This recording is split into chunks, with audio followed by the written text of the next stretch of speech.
Shri Radha Raman institutes में आप सभी का बहुत बहुत स्वागत है। Welcome to Shri Radha Raman institutes.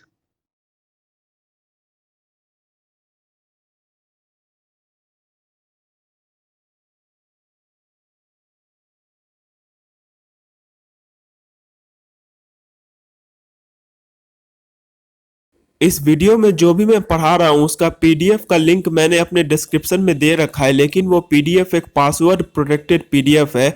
तो आपको उसका पासवर्ड जानने के लिए हमारा पूरा वीडियो देखना पड़ेगा, क्योंकि वीडियो के किसी भी सेक्शन में मैं पासवर्ड रिवील कर सकता हूँ। एंड आप सबसे रिक्वेस्ट है कि प्लीज़ आप वो पासवर्ड अगर आपको मालूम है तो आप नीचे कमेंट सेक्शन में उसको कमेंट मत कीजिए।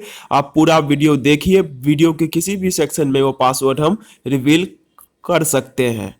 आज के इस वीडियो में हम जानने वाले हैं objectives and importance of marketing, मतलब कि मार्केटिंग के मेन ऑब्जेक्टिव्स क्या है एंड मार्केटिंग का इम्पोर्टेंस क्या है, मार्केटिंग क्यों जरूरी है हमारे लिए। हम ये सब आज के इस वीडियो में जानने वाले हैं। तो पहले हम ऑब्जेक्टिव्स ऑफ मार्केटिंग को देखते हैं। So the objectives of marketing are as follows. पहला है customer satisfaction. The primary objective of marketing is customer satisfaction by providing the customers with the right goods and services at the right price at the right time and at the right place. तो ये point क्या कहता है कि marketing का सबसे पहला M है कस्टमर को सेटिस्फाई करना। कस्टमर का सेटिस्फैक्शन ही मार्केटिंग का मेन एम है। हमारा जब कस्टमर सेटिस्फाई होगा तभी हमारा मार्केटिंग का जो ये है वो फल फूल सकेगा। तो इसीलिए ये कहा गया है कि मार्केटिंग का मेन एम कस्टमर सेटिस्फैक्शन है कि कस्टमर हमारा सेटिस्फाइड हो। एंड ये कस्टमर सेटिस्फैक्शन हम किस तरीके से अर्न करेंगे, ये हम अपने कस्टमर को सही दाम पे, सही टाइम पे एंड सही जगह पे सामान दे के अर्न कर सकते हैं। तो पहला पॉइंट क्या है कि कस्टमर सेटिस्फैक्शन मार्केटिंग का मेन एम है। कस्टमर सेटिस्फैक्शन के ऊपर ही मेन ध्यान दिया जाता है, जिसमें कि हम अपने कस्टमर को सेटिस्फाई करेंगे सही समय पे, सही दाम पे एंड सही जगह पे किसी भी गुड या फिर सर्विस को देकर। दूसरा पॉइंट है profit maximization.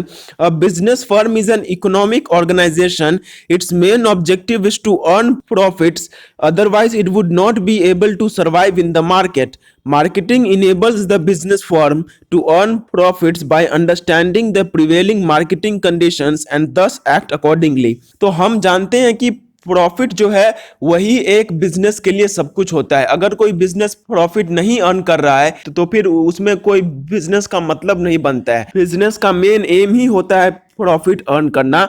तो इस पॉइंट में हम ये जानते हैं कि मार्केटिंग का मेन ऑब्जेक्टिव है उस प्रॉफिट को मैक्सिमाइज करना, मतलब उस प्रॉफिट को जितना ज़्यादा हो सकता है उतना ज़्यादा उसको बढ़ाना, ताकि हमारा जो बिजनेस फर्म है उसका इकोनॉमिक ग्रोथ अच्छे से हो सके। तो ये पॉइंट यही कहता है कि प्रॉफिट को मैक्सिमम करना मार्केटिंग का एक बहुत बड़ा एम है, ताकि हमारा जो कंपनी है उसका इकोनॉमिक ग्रोथ अच्छे से हो सके। उसके बाद आता है coordination and integration. Marketing aims at bringing an effective coordination between product, price, promotion and distribution. It also aims at bringing about coordination between different departments of production. तो हम क्या जानते हैं कि जब भी किसी चीज़ का प्रोडक्शन एक कंपनी में होता है तो एक प्रोडक्शन में बहुत सारे डिपार्टमेंट्स होते हैं। अकाउंटिंग डिपार्टमेंट होता है, प्रोडक्शन डिपार्टमेंट होता है, इलेक्ट्रिसिटी डिपार्टमेंट होता है, फिर उसके बाद हायर क्लास का डिपार्टमेंट होता है जिसमें कि सीईओ एंड जो भी मैनेजर्स होते हैं वो सब होते हैं। तो मार्केटिंग का एक बहुत इंपॉर्टेंट एम है वो ये है कि इन सब के बीच में उसे कोऑर्डिनेशन एंड इंटीग्रेशन रखना पड़ेगा, क्योंकि हम जानते हैं कि एक बिजनेस फर्म तभी अच्छे से फंक्शन कर पाएगा जब उसके सारे के सारे जितने भी उसमें एलिमेंट्स हैं वो आपस में अच्छे से कोऑर्डिनेटेड हो एंड वो आपस में अच्छे से काम करें। तो इसीलिए इसको कहा गया है कि मार्केटिंग का मेन एम है एक इफेक्टिव कोऑर्डिनेशन को बनाए रखना product, price, promotion and distribution में, ताकि मार्केटिंग अच्छे से होता रहे एंड इससे कंपनी का इकोनॉमिक ग्रोथ भी होता रहे। तो मार्केटिंग का मेन एम में से एक एम है कि उसे product, price, promotion and distribution in सब के बीच में एक अच्छा कोऑर्डिनेशन, एक अच्छा तालमेल बनाए रखना है। एंड जो डिफरेंट डिपार्टमेंट्स हैं एक बिजनेस कंपनी के, एक बिजनेस फर्म के, उन सब में भी कोऑर्डिनेशन को बनाए रखना है। उसके बाद आता है इंप्रूविंग क्वालिटी ऑफ लाइफ।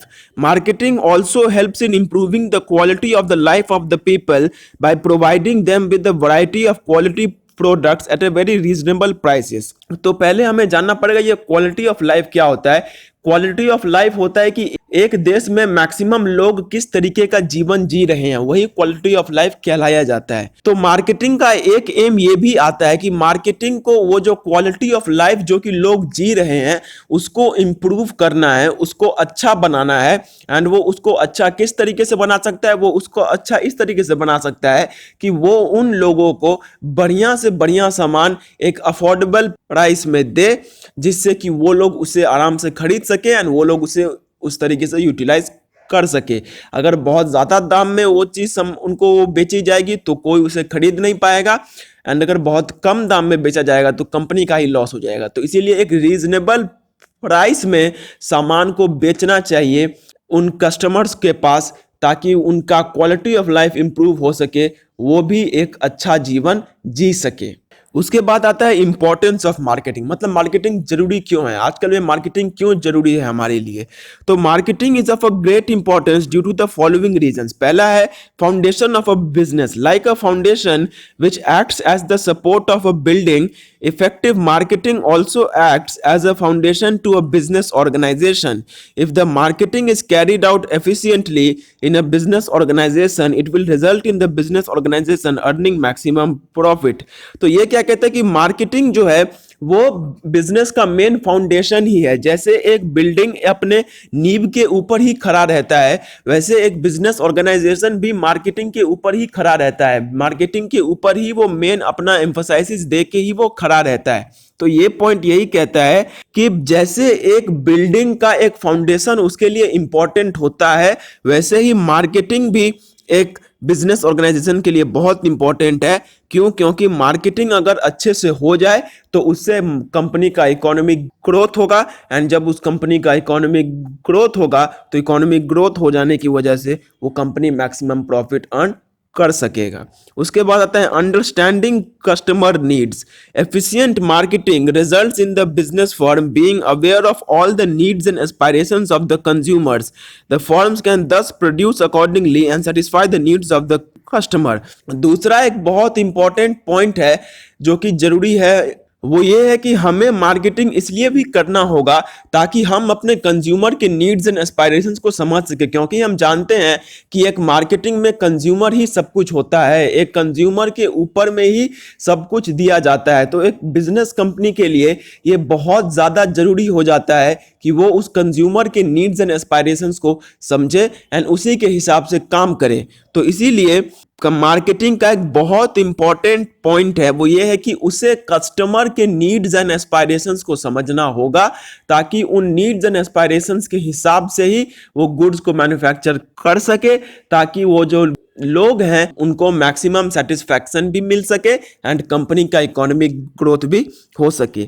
उसके बाद आता है हाई स्टैंडर्ड ऑफ लिविंग। अब ये पॉइंट क्या कहता है कि marketing helps in increasing the living standards of the people by providing them with new and better varieties of goods and services. ये हमने इसके एक पहले पॉइंट में भी जान लिया था कि जब हम मार्केटिंग के ऑब्जेक्टिव्स पढ़ रहे थे तो उसमें हमने जब ये पढ़ा था कि मार्केटिंग का मेन एम ये भी है कि उसे लोगों का स्टैंडर्ड ऑफ लिविंग को बढ़ाना है। मतलब लोग जिस तरीके का जीवन जी रहे हैं उसे अच्छा बनाना है।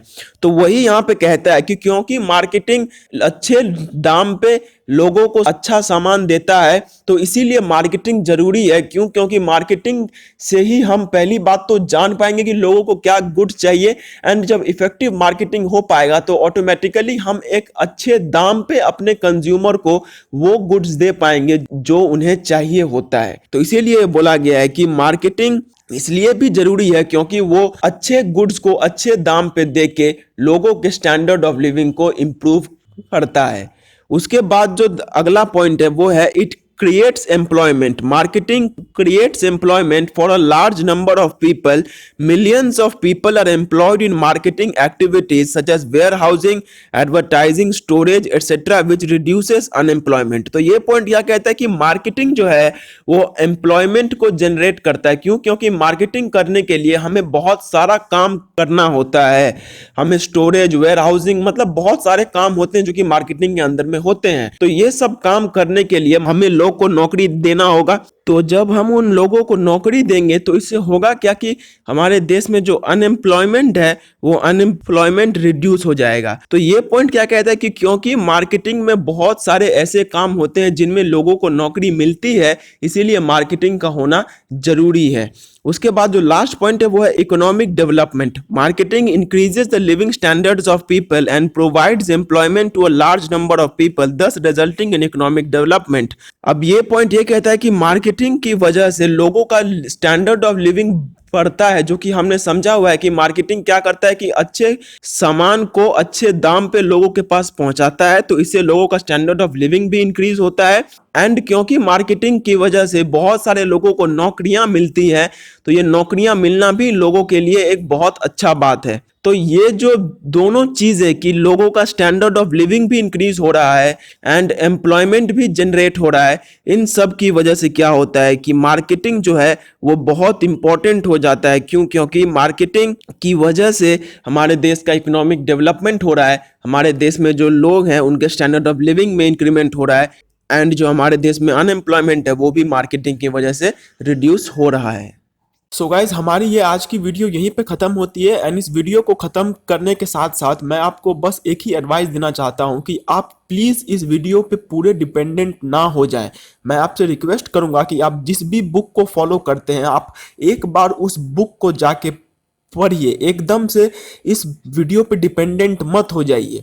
एंड अगर ये वीडियो को आप एग्जाम के समय में देख रहे हैं, then I request you not to take this video as the only source जिससे कि आप एग्जाम में अच्छे मार्क्स स्कोर कर पाए। आप प्लीज जाके अपने कोई भी टेक्स्ट बुक हो उसे अच्छे से पढ़िए। तो गाइस, आशा करता हूं कि ये वीडियो आपके लिए हेल्पफुल रही होगी, और अगर ये वीडियो आपके लिए थोड़ी सी भी हेल्पफुल रही होगी तो प्लीज इस वीडियो को एक बार लाइक जरूर कर दीजिए। और अगर आप ऐसे वीडियोस और भी फ्यूचर में देखना चाहते हैं तो चैनल को सब्सक्राइब करके बेल आइकन को जरूर प्रेस कर लीजिए। और अगर आपके कुछ भी डाउट्स, क्वेरीज या फिर क्वेश्चंस हैं, उनको कमेंट सेक्शन में कमेंट जरूर कीजिए। एंड अगर आपके कुछ ऐसे दोस्त हैं जो कि इससे कुछ हेल्प पा सकते हैं तो इन ये वीडियो आप उनको भी प्लीज जरूर शेयर कर दीजिएगा। तब तक के लिए do take very good care of yourselves and bye bye and जय हिंद।